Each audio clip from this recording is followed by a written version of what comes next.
Hello, everyone. Welcome to Developing Palates. I am Aaron Lewis coming to you from the Drew Estate Studios. With me today is Seth Geis.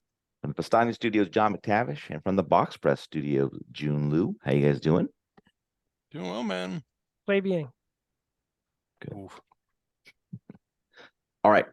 So today we are talking about, let's see if I can find this page here. Holy smokes.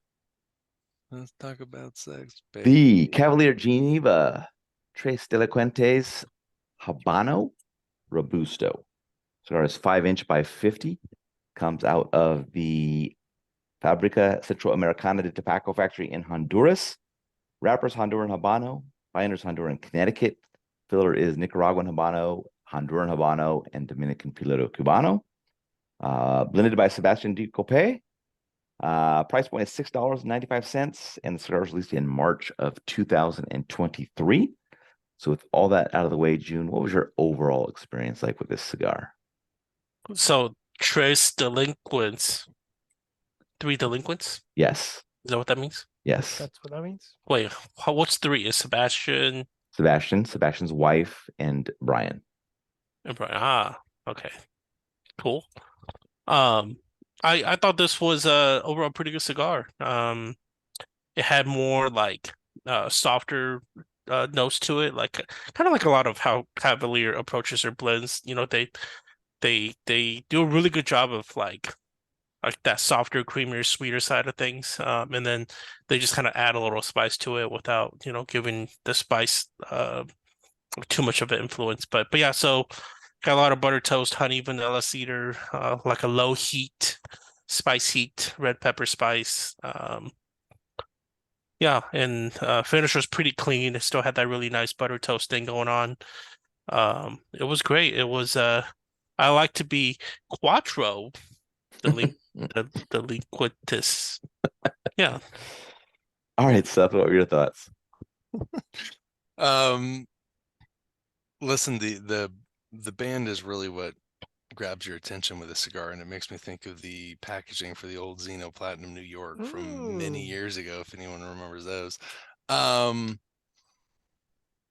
it's simple flavors. It was just kind of really this core of this hay, tobacco, herbal spice. There was some sweetness, there was some earthiness. I kind of found that flavor profile just kind of continued throughout. Wasn't overly complex. It was solid, medium strength and body. Um, Not great burn, not great draw, but it's under $7 a cigar. So, John? It started interesting for me in the first third. I got you guys kind of touched on this. Like it's nice because it's a Habano, but it's restrained, so it's not a lot of Habanos out there are pretty aggressive. But Sebastian tends to put in some sweetness and some creaminess and bread, and it's like like Habanos can be complex and restrained and still have some interesting character to them. Some white pepper, but it doesn't have to blow your nasal cavity out of the water. But I found kind of as the cigar progressed, there was sort of a wood character that kind of ended up taking over the profile. So like, a little bit of dryness to a little bit of tannic, and it was still pleasant, but it just didn't have the same complexity the sort of further it went on. And by the time I got to the last third, it was kind of predominantly wood forward and with hay supporting it. So I was like, it's okay, but really didn't tickle my fancy. And unfortunately, although the draw was perfect, the burn definitely struggled. Cigar kind of spontaneously went out on me in the first third, which caught me off guard. And then had some uneven burns through the second and last third. So, but it's $7. So, I've had similar or worse issues with $40 cigars. So, who really cares at $7? So overall, I would say slightly above average experience. Aaron, what about you? Yeah, for me, the cigar started with toasted cedar up front and light amounts of earth, cinnamon, and floral notes in the background. Cinnamon transitioned to black pepper pretty quickly. Got a light chalky candy sweetness that joined a bit later. Second third saw the chalkiness lose the candy sweetness, and then the final third saw the cedar gain some char. The burn was a problem for me though. Just really bad. 5 relights. So in a Robusto, that's kind of tough. Like it's basically seeing like kind of every inch kind of going at that point. But I I thought the cigar had nice flavor profile there through the first 2/3. Kind of dropped a level in that final third, but that burn just really let the cigar down. And I was hoping that you guys had better burns, but other than Jiunn, looks like we all had kind of some burn issues with it, which I want to come back and try it again, but it seems like 3 out of 4 is kind of a trend. So I understand it's a low price point, but I know that can still be rectified even at this price point. So I definitely would come back to it, hoping for a better burn, see what I could get. Maybe without the relights, that flavor profile lasts into the final third and kind of keep it good all the way through. But like I said, nice price point. I'll come back to it. I'm interested in trying the other versions of this, the Maduro and the Connecticut, just to kind of get a feel for how they smoke as well. But yeah, it's just the burn just was a bit of a bummer on it, but otherwise flavor was good. All right, so let's get into the scores. We're going to start at the top with Jiunn at 6.82. John was next at 5.8. I gave it a 5.7. Seth gave it a 5.5. So Jiunn had that 6.82 matchup for you.